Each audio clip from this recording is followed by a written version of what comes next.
Okay. Well, good afternoon, everyone. Thanks, parents, for coming.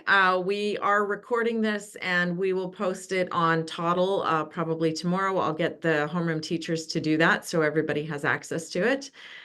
As you know, we're here to talk to our representative from Camp Summit so she can tell you what is all entailed in our outdoor ed trip, which is May the 15th, Wednesday, May the 15th to Friday, May the 17th, right after exhibition, the day after they get to go. So I'm sure they will have a fantastic time. Grade 4s as well. That one is here locally in Langley, but it is run by Camp Summit. So I think Olivia will talk maybe a little bit about that as well.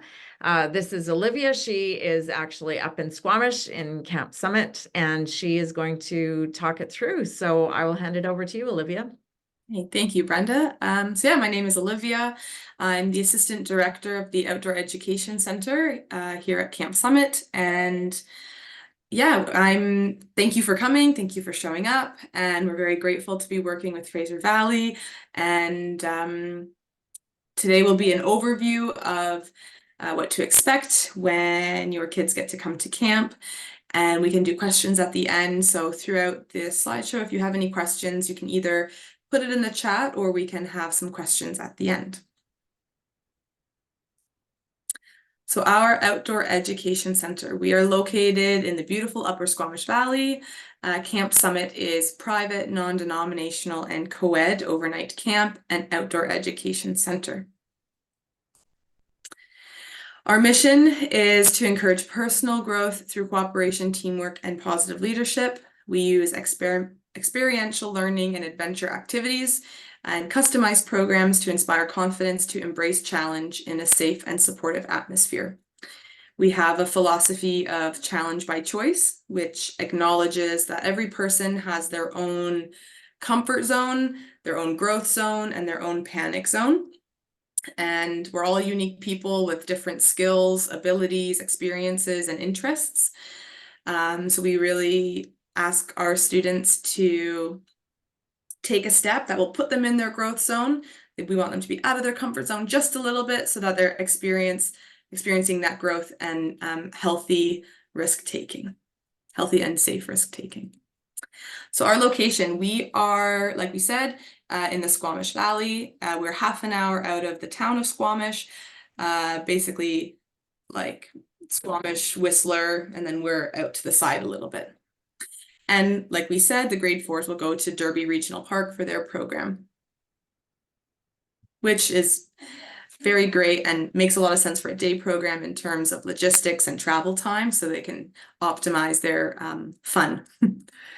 So our site and facility at camp, we have a beautiful 24-acre property, and it was designed for outdoor education and summer camps. And it's really immersed in the forest, and that's something that we really value. We're here to be outside. So this is a photo of our climbing wall.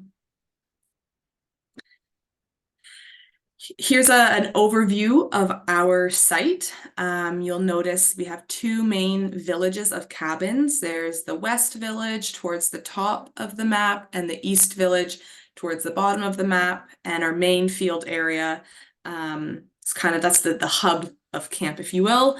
And then towards the right side of the map, we have all of our program areas spread out throughout the forest. Accommodation. So we offer 16 spacious wood cabins. They have interior and exterior lighting. The washrooms are located in separate buildings from the cabins, but they're super, super close, just steps away. And they are equipped with heat, flushing water, hot water, electricity. All of the water at Camp Summit is potable, so anything that comes out of a tap is safe to drink. So this is a photo of inside of our cabin. So we have bunk beds with some storage space. They can sleep 10 to 12 people. Just a note that Bringing personal bedding is required if you're coming with the grade 5s overnight. So that would look like a pillow and a warm sleeping bag. You can see that the cabins themselves are not heated, so having some warm pajamas and a warm sleeping bag makes a big difference. And I would recommend a fitted single sheet to go on the mattress just to make it a little bit more comfortable. Food service. So our head chef, Brad, he's amazing, and he prepares all of our meals at camp, and we eat our meals family style. So that means a platter of food is brought to the table and is shared amongst everyone sitting at that table. It's it might sound small, but it's a really great learning moment of sharing and making sure everyone's getting firsts, and it's a big piece of living in community. We're pleased to provide alternative meals if anyone has any allergies or gluten-free, lactose-free, celiac, any of that. So long as we know ahead of time, vegetarian, we can accommodate that. And just to know that the grade 4 students will be bringing a packed lunch to Derby Reach. Our team.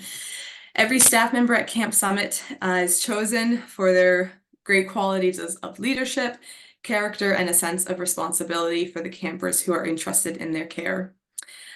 We all have at least our standard first aid with CPR, and then there is a handful of staff with advanced qualifications such as wilderness first aid, wilderness first responder, and some specific ropes rescue courses. Activities at camps. So we'll go through the different activities that students will get to do when they come to Camp Summit. And yeah, we'll talk a little bit about each activity as we go through them. So team initiatives, grade 4 and 5. So that's basically like team bonding activities. So there's some sort of challenge that they are facing as a group, and it's a collaborative effort to achieve some goal or solve some challenge. It's really great towards the beginning of a program to get them working together as a team and bonded. Archery is something that the grade 5s will get to enjoy. You'll see we have our targets, lots of fun games to play at archery, a great, usually a group favorite for most students. High ropes is something that the grade 5s get to enjoy. You can see little snippets from our course. All of our staff go through an annual in-house belay training. We have advanced in-house training for facilitators. And then there are 3 staff who are, myself included, who have our ropes rescue level 2 course. Low ropes, similar to high ropes, but low. It puts more of a team building twist on it. So instead of the student who's attached to the rope, who's attached to the staff member, it's you'll see in the photo, there's people with their hands up, they're spotting. So there's a team effort to keep the participants safe. And yeah, similar challenges to high ropes, but lower to the ground and some team building focus. Mountain biking, grade 5, we have we welcome all biking abilities to camp. We have kids who come who have never ridden a bike before and they get to learn at camp. And then we have kids who go to Whistler to go biking, and we can cater to anyone on that spectrum. We have a very nice short cross-country loop on our site, and we have a bike park.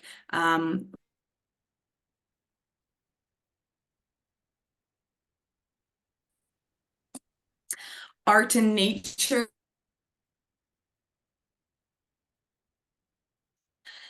Taking materials found in nature, found in the forest, and creating a piece of art for it. Sometimes we'll give students a prompt. Maybe that prompt is community, maybe that prompt is camp, or sometimes they have their own vision and we let them run with it.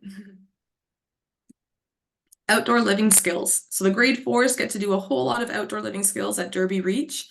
So that would be navigation. We have some forest games to get kids curious and aware of their surroundings and immersed within the forest. We have fire building, talking about fire safety, and getting to maybe try using a match for the first time with, of course, great supervision, and shelter building as well, which allows so much creativity. Yeah, it's such a creative program area, and they get to create something, a shelter out in the forest. Camp-wide games. We love playing camp-wide games. Often there's costumes involved. Often it's the students chasing the staff members for some silly reason, and there's some point system or something like that. But yeah, time to play, so important to play together. And campfires, we love campfires. We end our days with campfires. And it's a time to sing together, it's a time to enjoy a fire, and it's a time to reflect on the day, and kind of wind down for the evening. Getting ready for camp. So packing lists are available online through our website, and whoever, I'm not sure if it's Brenda, if it's you directly or not, but whoever the group organizer is, they'll provide you details regarding any important information for your student leading up to their trip. So that's all the slides that we have. So I'm going to stop sharing my screen. Great. And if anyone has any questions, feel free to type it in the chat, or you can unmute yourself and ask as well. Hi, Olivia. How are you? Hi, I'm well. How are you? I just have a quick question about the bathrooms. Yes. Of course, so I know the bathrooms are separated from the cabins. So let's say one of the kids needs to go to the bathroom 3 o'clock in the morning or something like that. Is there someone that will go with them, or are they kind of to trek by themselves? Yeah, that's a great question. So a few things. We have porch lights on all of the buildings. So in terms of being able to see and knowing your way, that's covered. And we explain to them a bathroom buddy is our system. So if they wake up and they need to use the bathroom, they wake up a bathroom buddy, and that's someone in their cabin. And the golden rule with the bathroom buddies is if you get woken up, your answer is always yes, because if you needed to go to the bathroom, you would hope that someone would say yes to you. So the two of them would go to the bathroom together and then come back together. We have a cruise in twos policy at camp, so there really should not be a time ever when any student is walking somewhere alone, especially, first time at camp. We don't want anyone getting lost. Okay. And for cougars and bears and stuff like that, do you guys have policy in place to kind of deal with that or identify that or kind of deal with that? Yeah. We we are within nature. The reality is that we're pretty loud. And for the most part, especially when we're singing at the fire before going to bed, oftentimes we'll scare off, they don't want to be near us because we're so loud in a big group. But we tell our staff are trained on safety and what to do if something is seen. We all have radios and would communicate with each other if anything was going on. And then we bring a certain level of awareness to the students, which is partially why that cruise in twos exists. But for the most part, seeing a bear or a cougar or something like that on site is very, very rare. Okay. Yeah. Yeah. Great question, though.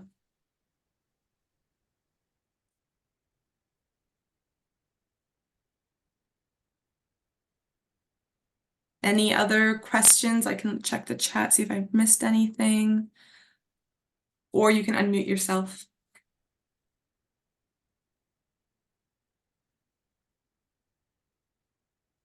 Are the kids able to call the parents if needed? Any contact home would go through the teachers. We're usually, of course, if there's any emergency or anything going on, of course, we will let you know. We really limit the freedom to call home whenever they would like, just because it can the effect it has on the rest of the group and the rest of the students of, oh, well, they got to call home, but I want to call home. And having the mindset of we're here at camp all together, we're unplugged. No news is good news in terms of safety. But of course, if anyone is sick or anything major is going on, of course, we would call home, if that answers your question, Simi. Will there be an adult staying with the kids in the cabin? I don't know, Brenda, if you want to speak to your school's policy. Yeah. We will have an adult in every class, in every cabin. Yep, bringing shampoo and body wash is a great idea. That's not something that's supplied in the showers.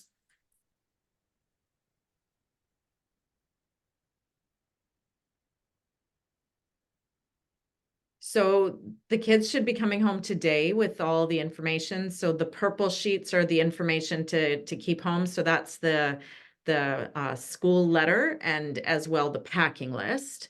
And then there are 2 white sheets that need to come back to the school. One is our school permission or consent form, and the other one is the camp's consent and information form. Something that I can add that hasn't been mentioned yet is rain gear. So sending your kids with proper rain gear is very, very important. We, for the most part, keep doing activities in the rain. So having a proper raincoat and rain pants and rain boots will help your kids a lot. If you're not warm and dry, you're not having fun. Of course, if something happens, we do have a few spares around camp if someone needs something, but coming to camp prepared for the weather can make a really big difference. So please make sure you pack rain coats, rain pants, and rain boots. Are there any things to avoid bringing? What should they not have? Yeah, no phones. Apple Watch? Yeah, no Apple Watch. There's no cell reception or anything at camp. I mean, there is Wi-Fi, but that's for teachers and staff. So I would avoid technology. I would avoid food. I mean, if you want, I don't know what your bus policy is with eating on the buses, but if you're sent, if a student is sent with some snacks, that's okay. We keep it in a bin in the office while they're at camp, and then we give it back to them when they get on the bus when they're heading back to school. We just want to really minimize the chances of any critters or insects in cabins, especially while they're living there. So you don't really need to bring any snacks or technology. If your student would like, they're more than welcome to bring like a digital camera or a disposable camera. That works completely fine. If I know some people want to take photos, so that works.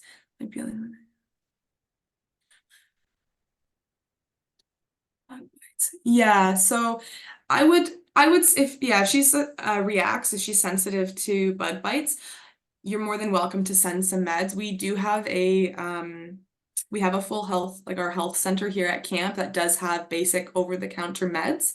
But if you know, like the chances of your kid needing a certain med is high, it's a good idea to bring that. And then the teachers will be the ones keeping those medications safe and administering them and calling home if there's any needing to double check before giving meds or anything like that.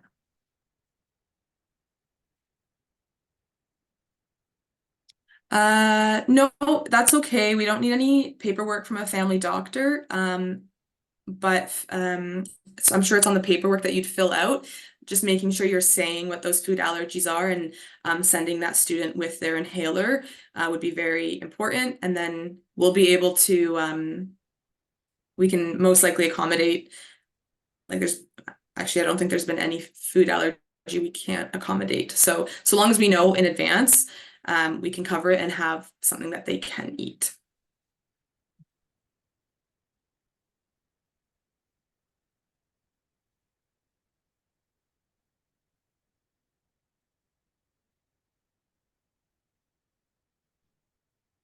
Oh, something I would recommend bringing, this is a good one. So I would recommend bringing also a a backpack. So you might have a bigger bag for all of your stuff, but having a backpack that they can bring around with them during the day is really great, so that they can put their water bottle, their hat, their extra layer, their rain gear, all of that stuff, they have it in their bag and they can bring it around with them.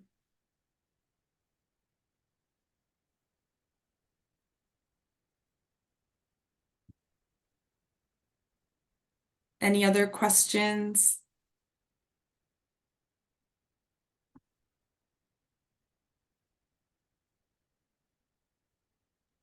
There are a few packing lists. The base camp one. Base camp is a program in our summer. That's for our youngest campers. They're so cute. You could look at a typical packing list. I would say our summer packing lists are designed for 7 days. So you can take a look at that packing list and maybe just subtract a few days or a few pairs of shirts or pairs of pants. The base camp one might be tailored for those young kids. Should they bring hiking boots? They don't need to bring hiking boots, but having some sort of, we call it closed-toed shoe, so like a pair of running shoes will be sufficient. A lot of our activities like high ropes or rock climbing or archery or anything like that requires not sandals, just for safety things. So making sure they have a pair of running shoes would be great. A headlamp, that's a good idea. A headlamp or a flashlight, either one, that would be great to bring if you can. As far as the shoes go, to have 2 pairs, right? So if one pair gets wet and dirty, that the kids still have a second pair that they can wear to dinner or whatever. 2 pairs of shoes is a really great idea. One quick question, Olivia. So should we encourage them to bring maybe 2 packs? Like the bigger pack to keep, when they're going up, and maybe a smaller pack, like you're saying, when they do the day-to-day stuff, something that can carry, I guess, like you were saying, you kind of answered it, like rain gear, water bottle. If they're going out, how long would they be going out for? Like, would a small pack be okay? Would that be sufficient? Like just kind of, how long will they be away from their cabin? yeah. So like, when because I don't want my daughter to carry like the big pack that she takes everything in, Yeah. when they're doing activities. But if she has like a smaller pack, which we do have, like I have a smaller one, because my other daughter did it Yeah. before. So then, just the rain gear and stuff like that. That's something they're okay to walk around in for a couple hours. I'm assuming would that be the Yeah. most, So like 5 hours? yeah, so they'll wake up in the morning, they'll go to breakfast, and they'll be out at activities all morning. Then they'll have lunch at about 12:45. After lunch, there's a bit of free time, and if they need to Okay. go change quickly in their cabins, that's a good time. So we're talking like 9:30, 10:30, 11:30, about 3 hours at a time. Okay, awesome. Yeah. Cool. Thank you, Olivia. No problem. Any other questions or thoughts? Typically the first night can be the more challenging night. Typically by the second night, they're in the swing of it, they're having fun, or also they've had so much fun and they're so tired in a great way that they just go to bed. The teachers, by the sounds of it, are in the cabins, which is amazing. But they're around while the students are getting ready for bed. So they're there to help give them some support. It can happen, but it's a good learning piece. There's some resilience in working through it. And then waking up the next day and still having fun. And it's like mom and dad or whoever's at home, they want you to be here and they want you to have fun.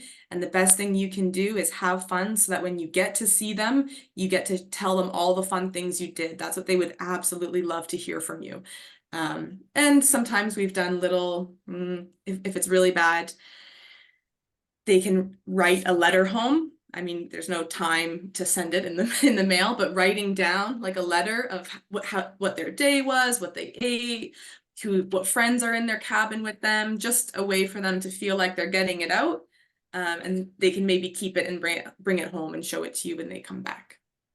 What time do kids typically wake up? The wake up bell is at 7:30. That is always when we wake up, and then breakfast is at 8:15. So they have 45 minutes to wake up, get ready, maybe have some free time on the field before we eat.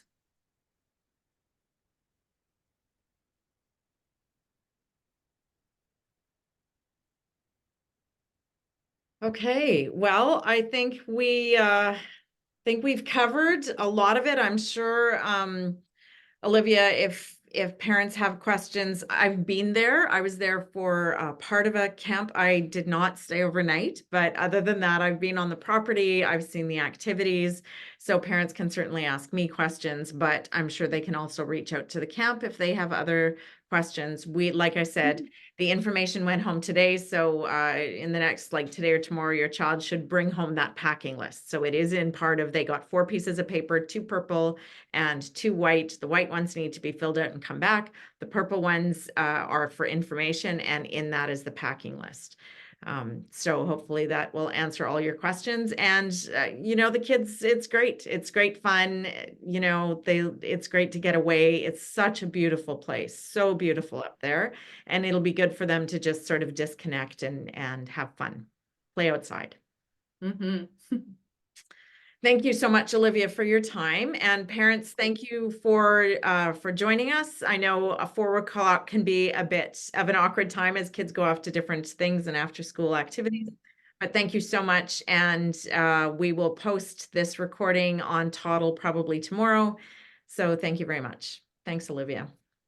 Okay. Thank you all so much for coming out.